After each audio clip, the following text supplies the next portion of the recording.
আসসালামু আলাইকুম। আমরা অত্যন্ত অস্থির একটা সময় কিন্তু বর্তমান সময়ে পার করছি। আমরা যদি আমাদের সমাজ বিশ্লেষণ করি, আমাদের এই পারিপার্শ্বিক অবস্থাকে যদি বিশ্লেষণ করি, তাহলে একটা বিষয় আমাদের সামনে খুবই পরিষ্কার হয়ে যায়।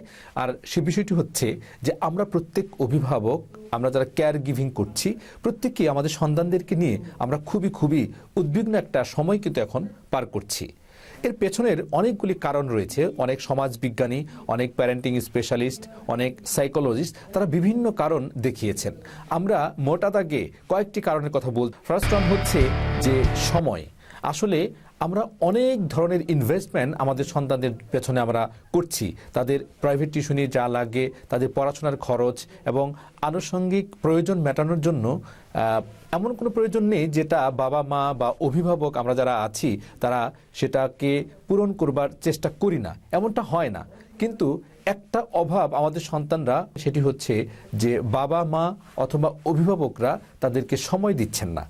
এই যে সময় দেওয়ার ব্যাপারটা, এটা আস্তে আস্তে দিনকে দিন আমরা যান্ত্রিকতার কারণে বা আমাদের কেরিয়ার এবং স্ট্যাটাস নিয়ে আমরা এতটা কনসার্ন বা এতটা উদ্বিগ্ন থাকি, এতটা ব্যস্ত থাকি, যে কারণে আমাদের সন্তানদেরকে আসলে আমরা সময়টা দিতে পারছি না। কিন্তু আপনাকে আমাকে অবশ্যই একটা বিষয় মনে রাখা উচিত যে সময়টাই হচ্ছে আমাদের সন্তানদের জন্য সবচেয়ে বড় ইনভেস্টমেন্ট।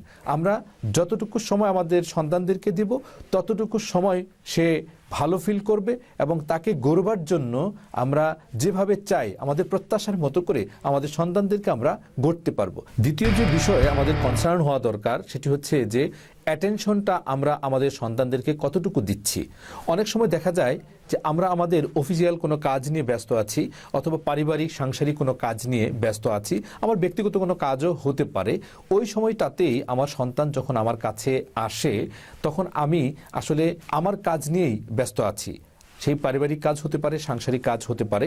সেই কাজ নিয়ে যখন আমি ব্যস্ত আছি, তার দিকে হয়তো ফিরেও তাকাচ্ছি না, বা তার দিকে যে অ্যাটেনশন যতটুকু দেওয়া দরকার সেই অ্যাটেনশনটা কিন্তু দিচ্ছি না, যে কারণে সে ইগনোরড ফিল করছে এবং তখন হয়তো আমার অমনোযোগিতার কারণে আস্তে আস্তে সে আমার থেকে দূরে চলে যাচ্ছে। অর্থাৎ অভিভাবকরা যখন তার দিকে অ্যাটেনশন দিচ্ছেন না, সে হয়তো অন্য কোনো জায়গায় অ্যাটেনশন খুঁজছে।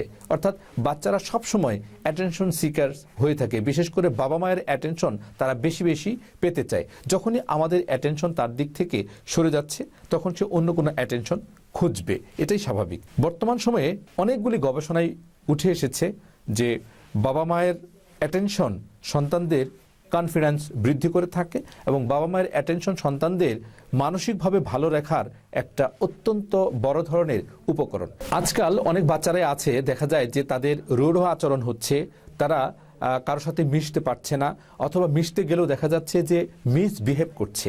এরকম ধরনের প্রবলেম কিন্তু অনেকে আমাদের সাথে কথা বলেন, আলাপ করেন, শেয়ার করেন। বাট এটা হচ্ছে কি জন্য, এর পেছনের কারণটা তারা হয়তো নিজেরা উপলব্ধিতে আনতে পারেন না। এর পেছনে অন্যতম একটা কারণ হচ্ছে এই যে অ্যাটেনশন না দেয়া। যখন আমি বাচ্চাদেরকে অ্যাটেনশন দিচ্ছি না, তখন ওই বাচ্চার মাঝে day by day conduct disorder grow করছে। সে তখন যে কোনো কথাতেই দেখা যাচ্ছে যে সে আমার কথাকে ভালোভাবে নিচ্ছে না, আমার সাথে কোনো কিছু শেয়ার করতে চাচ্ছে না, অথবা একটা অ্যাভয়েডিং টেন্ডেন্সি তার মধ্যে গ্রো করবে। এই জন্য বাচ্চাদেরকে অ্যাটেনশন দেওয়াটা খুবই জরুরি একটি বিষয়। প্রত্যেক বাবা মাকেই এই বিষয়টির দিকে একটু গুরুত্ব দেওয়া, একটু কনসার্ন হওয়া খুবই দরকার। আর একটা বিষয় নিয়ে বর্তমান সময়ে খুবই আলোচনা হচ্ছে। অনেক বাবা মাই এই বিষয়টা নিয়ে কনসার্ন, এবং সোশ্যাল মিডিয়া বলি বা মেইন স্ট্রিম মিডিয়া বলি, যেখানে আলাপ হচ্ছে কোয়ালিটি টাইম দেওয়ার ব্যাপারটা, বিশেষ করে সন্তানদের জন্য কোয়ালিটি টাইম স্পেন্ড করার যে বিষয়, এই বিষয়টি বারবারই উঠে আসছে। আসলে আমরা কতটা কোয়ালিটি টাইম দিতে পাচ্ছি? দেখা যায় যে আমি হয়তো আমার সন্তানের সাথে ট্যুরে গিয়েছি, কোথাও বেড়াতে গিয়েছি, সেখানে হয়তো 6 ঘন্টা, 7 ঘন্টা, 8 ঘন্টা সময় আমরা একসাথে পার করছি। বাট সেখানে গিয়েও আসলে কি একসাথে থাকতে পাচ্ছি? হয়তো আমি সোশ্যাল মিডিয়াতে বোধ হয়ে আছি, আমার সন্তান হয়তো অন্যদিকে অ্যাটেনশন দিচ্ছে, যে কারণে দেখা যাচ্ছে হয়তো 6 থেকে 7 ঘন্টা সময় আমরা একই জায়গায় কাটালাম, বাট সেখানে কোয়ালিটি টাইম স্পেন্ড করা বলতে যা বোঝায় সেটা কিন্তু আসলে হচ্ছে না। এর অন্যতম কারণ হচ্ছে যে এই যে আমি অন্য কোনো কাজে এঙ্গেজ হয়ে যাচ্ছি। কোয়ালিটি টাইম সেটাই হবে যদি আমার বাচ্চাকে আমি 20 মিনিট সময় দিলাম, বাট সেই 20 মিনিট সময়কেই সে অত্যন্ত ভালোভাবে এনজয় করবে, সে ভালোভাবে মনে রাখবে, তার জন্য ভালো একটা স্মৃতি হয়ে থাকবে সেই 20 মিনিট সময়। এটাকেই কোয়ালিটি টাইম বলা হয়। এই জন্য কোয়ালিটি টাইমের ব্যাপারে অনেক ধরনের কথাবার্তা হচ্ছে, কিন্তু আমরা আসলে পরিকল্পিতভাবে আমাদের সন্তানদেরকে কোয়ালিটি টাইমটা দিতে পারছি কিনা এই বিষয়টি আমাদের কনসার্ন হওয়া দরকার। আমাদের সন্তানদেরকে যদি আমরা সেভ করতে চাই, আমাদের সন্তানদেরকে যদি রাইট ট্র্যাকে রাখতে চাই, আমাদের প্রত্যাশার মতো করে যদি আমাদের সন্তানদেরকে বড় করতে চাই, তাহলে তাদেরকে অবশ্যই কোয়ালিটি টাইম দিতে হবে। তারপর যে বিষয়টি আমাদের সন্তানরা আমাদের কাছে ডিমান্ড করে বা বর্তমান পারিপার্শ্বিক পরিস্থিতি আমাদের কাছে ডিমান্ড করে আমাদের সন্তানদের জন্য, সেটি হচ্ছে যে এনভায়রনমেন্ট, একটা কিপ কোয়াইট এবং খুবই ভালো এনভায়রনমেন্ট, পজিটিভ এনভায়রনমেন্ট আমাদের সন্তানদের জন্য খুবই খুবই দরকার। কারণ হচ্ছে পারিপার্শ্বিক পরিবেশ নেতিবাচক একটা অবস্থা এবং অস্থির একটা অবস্থা কিন্তু বিরাজমান। সেই অবস্থা থেকে আমাদের সন্তানরা কিন্তু আসলে অনেক ক্ষেত্রে দেখা যাচ্ছে যে ভালো কিছু পাচ্ছে না। সেখান থেকে তাদের যে পেয়ার প্রেশারের একটা ব্যাপার আছে, তারা পারিপার্শ্বিক পরিবেশ থেকে ভালো কিছু যে শিখবে, সেখানেও অনেক ধরনের অবস্টেকলস আছে। আমাদের সন্তানদেরকে যদি আমরা রাইট ট্র্যাকে রাখতে চাই, তাহলে অবশ্যই অবশ্যই আমাদেরকে বাসার যে পরিবেশ, আমাদের পারিবারিক যে পরিবেশ এবং আমাদের সাংসারিক যে পরিবেশ, সেটাকে কিপ কোয়াইট রাখতে হবে। বিশেষ করে বাবা মায়ের মাঝে যে দ্বন্দ্ব, এই দ্বন্দ্বের কারণে দেখা যায় যে এর যে একটা খারাপ প্রভাব, কুপ্রভাব, সেটা কিন্তু সন্তানের উপর গিয়ে পড়ছে। আবার অনেক সময় এই দ্বন্দ্বের কারণে আমাদের সন্তানদের সাথে আমরা ইনকনসিস্টেন্ট প্যারেন্টিং করে থাকি, অনেক ধরনের ইনকনসিস্টেন্ট ডিসিশন সেটা আমাদের সন্তানদের ক্ষেত্রে দিয়ে থাকি। কারণ হচ্ছে যে বাবা মায়ের মধ্যে সম্পর্ক ভালো না হওয়ার কারণে দেখা যাচ্ছে যে আমার সন্তান যে বিষয়টি চাচ্ছে সেই বিষয়টিকে বাবা হয়তো পছন্দ করছে, আবার মা হয়তো সেটাকে অপছন্দ করছে, যে কারণে সন্তান একটা ডিলেমার মধ্যে পড়ে যায়, একটা উভয় সংকটে পড়ে যায়, বাবারটা রাখবে না মায়েরটা রাখবে।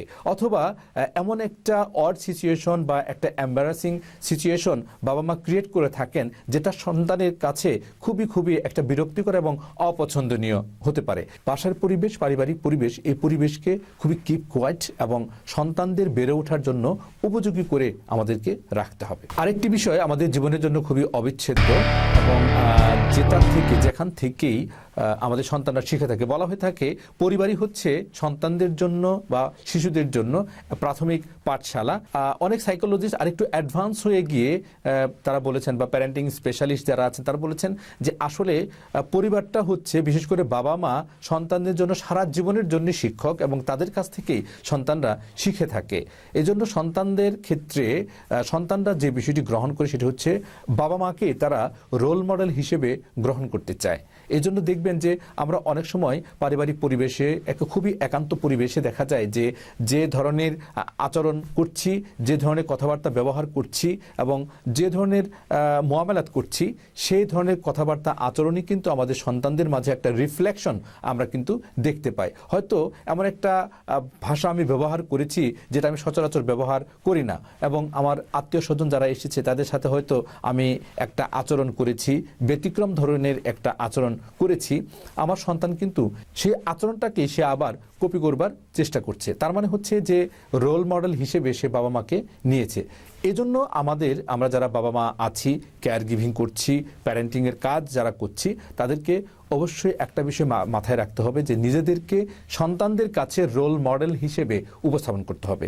রোল মডেল হিসেবে যদি উপস্থাপন করতে আমরা ব্যর্থ হই, তাহলে আমরা যেভাবে আমাদের সন্তানদেরকে মানুষ করতে চাই, আমরা হয়তো চাই যে আমার সন্তানটা অনেক ভালো মানুষ হোক, কিন্তু ভালো মানুষ হবার জন্য আমাদের যে আচার আচরণ এবং আমাদের নিজেদেরকে যে শোধরানোর ব্যাপার আছে, নিজেদেরকে যে একটা ভালো একটা রোল মডেল হিসেবে উপস্থাপন করবার বিষয় আছে, এই বিষয়টা ভুলে গেলে কিন্তু চলবে না।